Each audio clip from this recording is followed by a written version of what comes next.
आज हम लोग सीखेंगे संवेग संरक्षण का सिद्धांत, principle of conservation of linear momentum. संवेग संरक्षण का सिद्धांत क्या है? संवेग के बारे में आप जानते हैं, किसी वस्तु के द्रव्यमान और उसके वेग के गुणनफल को संवेग कहते हैं। तो जब दो वस्तुएं आपस में टकराती हैं तो टक्कर से पहले उनका क्या संवेग है, टक्कर के बाद उनका क्या संवेग है, इसके बारे में चर्चा होगी। यहाँ पर यह सिद्धांत बताता है कि टक्कर से पहले जितना संवेग होगा टोटल, वही संवेग टक्कर के बाद भी होगा। यही ये सिद्धांत बताता है। सिद्धांत का स्टेटमेंट देखते हैं। किसी बाह्य बल की अनुपस्थिति में दो या दो से अधिक पिंडों के संवेगों का बीजीय योग हमेशा अचर होता है, कांस्टेंट होता है। अर्थात पिंडों के टक्कर के पहले कुल संवेग बराबर पिंडों के टक्कर के बाद का कुल संवेग। तो दो वस्तुओं के टक्कर के बीच की बात है। तो संवेग संरक्षण का जो सिद्धांत है उसका सत्यापन किया जाता है। और सत्यापन कैसे करते हैं? इसके लिए दो वस्तुओं को लिया जाता है। तो मान लिया कि दो पिंड हैं, ए और बी दो पिंड हैं। ए का द्रव्यमान m1, बी का द्रव्यमान m2 और दोनों पिंड गतिशील हैं। पहला पिंड उसका प्रारंभिक वेग u1, दूसरे पिंड का प्रारंभिक वेग u2 है। तो u1 जो वेग है वो u2 से अधिक है, u1 ग्रेटर देन u2। तब वो, जैसे मान लीजिए कि चोर आगे भाग रहा हो, सिपाही पीछे से दौड़ कर पकड़ रहा हो, तो चोर के गति से सिपाही की गति अधिक होनी चाहिए, तब कहीं कैच करेगा। अगर सिपाही उसकी गति कम हो गई तो चोर तो और आगे निकल जाएगा।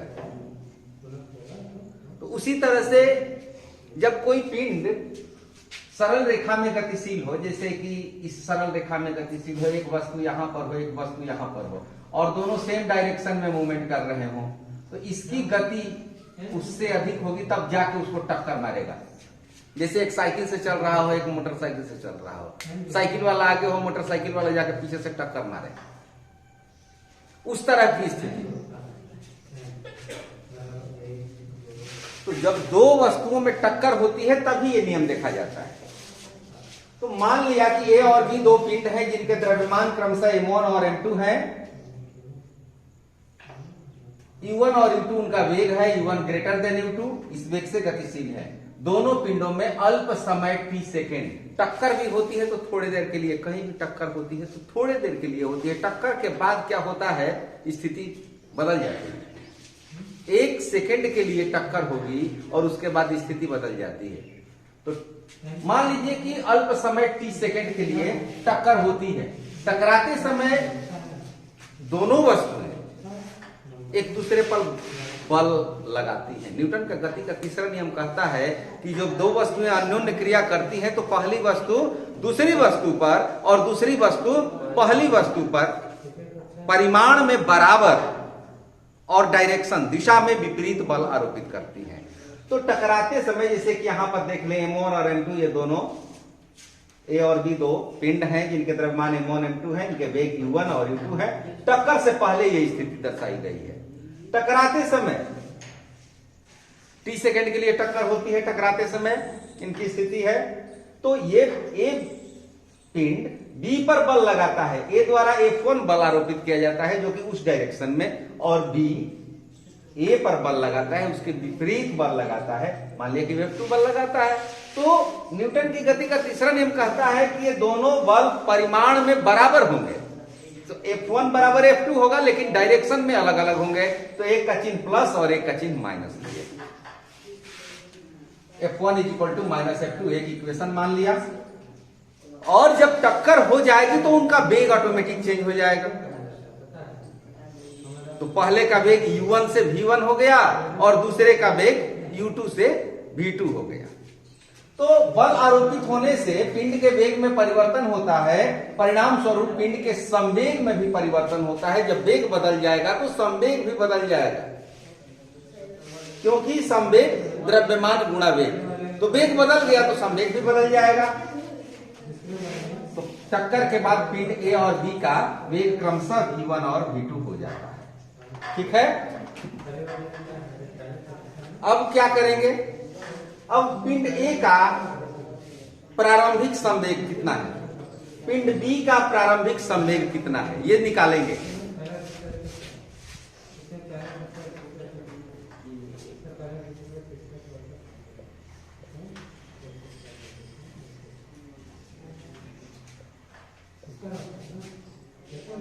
इसका द्रव्यमान m1 है और वेग u1 है, तो इसका प्रारंभिक संवेग हो गया m1 u1। पिंड बी का प्रारंभिक संवेग उसी तरह से होगा m2 u2, और टक्कर के बाद इनका संवेग बदल जाएगा। पिंड ए का अंतिम संवेग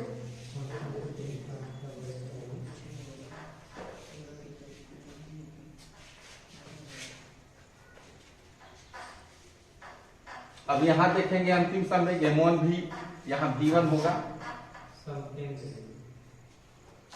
m1 v1।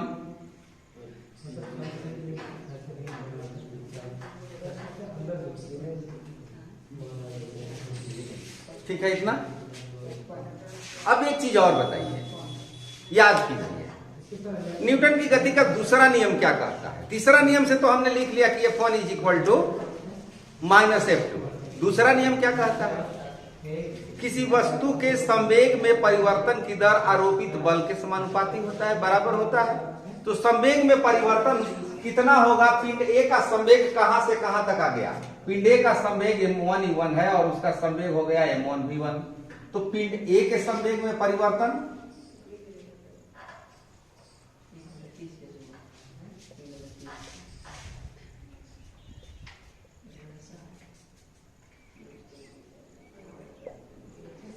पिंड ए के संवेग में कितना परिवर्तन हुआ? अंतिम संवेग माइनस प्रारंभिक संवेग। उसी तरह से पिंड बी के संवेग में परिवर्तन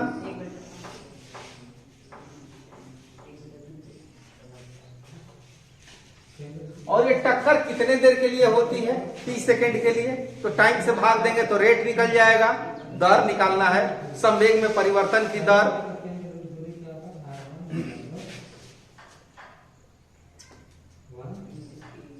न्यूटन के गति के द्वितीय नियम से दूसरे नियम से क्या मिलेगा?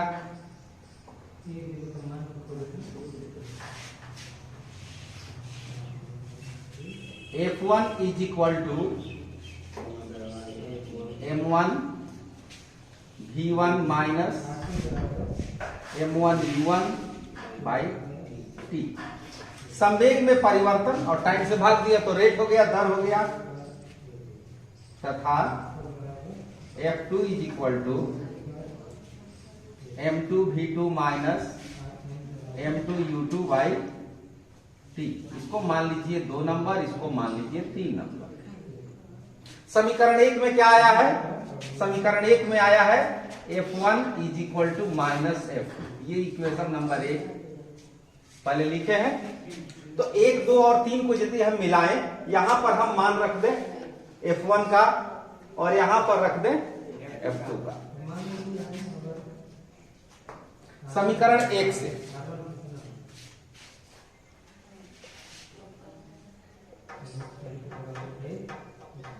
F1 is equal to minus F2।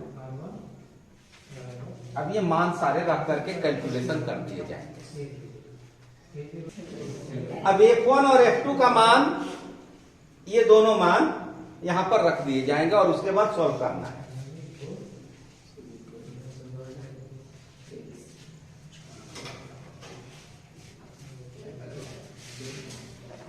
F1 is equal to m1 v1 minus m1 u1 by t is equal to minus, यहां चिन्ह पर ध्यान देना है, ये माइनस नहीं छूटना चाहिए। और जब ये माइनस आया है उसके बाद लिखना है तो ब्रैकेट का प्रयोग करेंगे। m2 v2 minus m2 u2 by t। अब ये दोनों साइड का t हर में है, डिनोमिनेटर है, तो ये कैंसिल हो जाएगा, हट जाएगा। m1v1 minus m1u1 is equal to minus m2v2 plus m2u2। दोनों साइड का t हट गया। m1v1 अब इसको इधर ले आइए, प्लस हो जाएगा m2v2, और इसको उधर ले जाएंगे तो प्लस हो जाएगा m1u1 प्लस m2u2। अब इस पूरे टर्म को, पूरे पद को बाएं पक्ष में लाते हैं तो होगा m1u1 plus m2u2 is equal to m1v1 plus m2v2। अब ये क्या है? ये टक्कर से पहले का कुल संवेग है,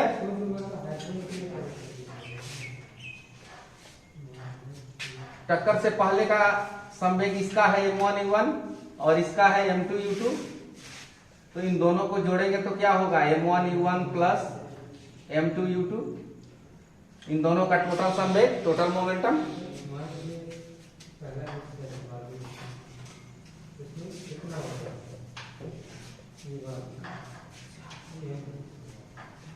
टक्कर से पहले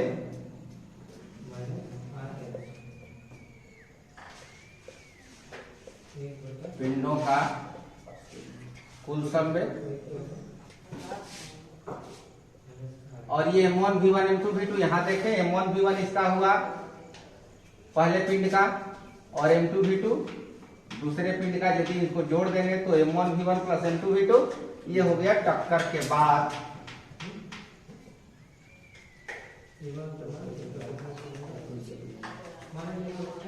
पिंडों का कुल संवेग।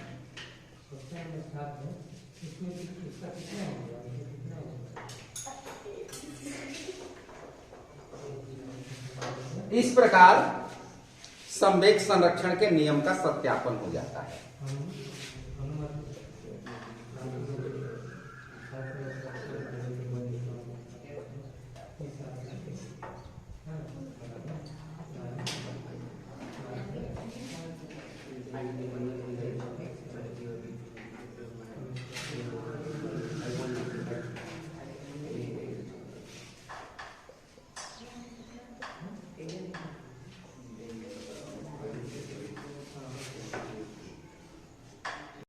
अब देखेंगे हम झटके का वेग। बंदूक का झटका लगता है। बंदूक से जब गोली छोड़ी जाती है तो गोली आगे जाती है और बंदूक पीछे झटका देता है। बंदूक से गोली छोड़ने के पहले बंदूक और गोली दोनों विरामावस्था में रहते हैं, इसलिए गोली छोड़ने से पहले सिस्टम का कुल संवेग 0 के बराबर होता है। बंदूक और गोली दोनों विराम में है, तो जब तक गोली दागी नहीं जाती है तब तक दोनों का वेग 0 है। तो वेग 0 है तो उसका मोमेंटम, उसका संवेग 0 होगा, और जब गोली दाग दी जाती है तब भी उसका संवेग 0 होगा, क्योंकि टक्कर के पहले कुल संवेग और टक्कर के बाद कुल संवेग दोनों क्या होता है? बराबर होता है। तो मान लीजिए कि गोली का द्रव्यमान, गोली छोटी है m, बंदूक बड़ा है तो उसका द्रव्यमान क्या कहते हैं, मच्छर को टकरा दीजिए। बंदूक का द्रव्यमान बड़ा m, गोली का वेग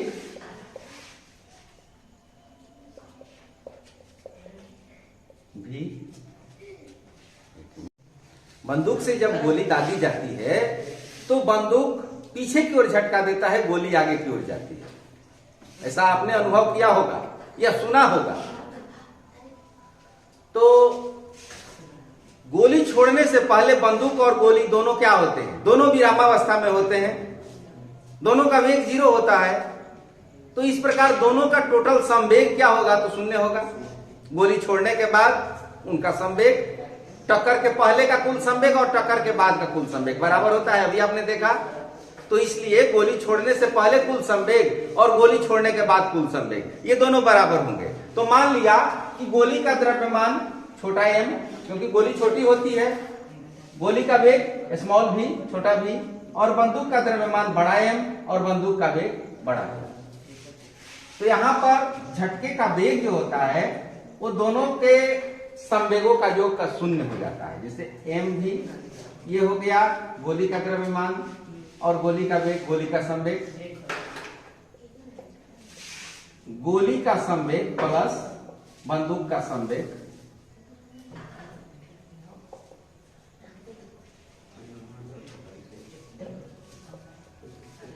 ये शून्य होगा, क्योंकि गोली यदि इस डायरेक्शन में जाती है तो बंदूक का झटका पीछे की ओर लगता है, ये निगेटिव होगा डायरेक्शन इसका, तो इसलिए दोनों जोड़ने पर शून्य होगा, अर्थात mv प्लस mv, ये स्मॉल ये कैपिटल। ये एक इक्वेशन है जो कि आपको न्यूमेरिकल सॉल्व करने में काम आएगा।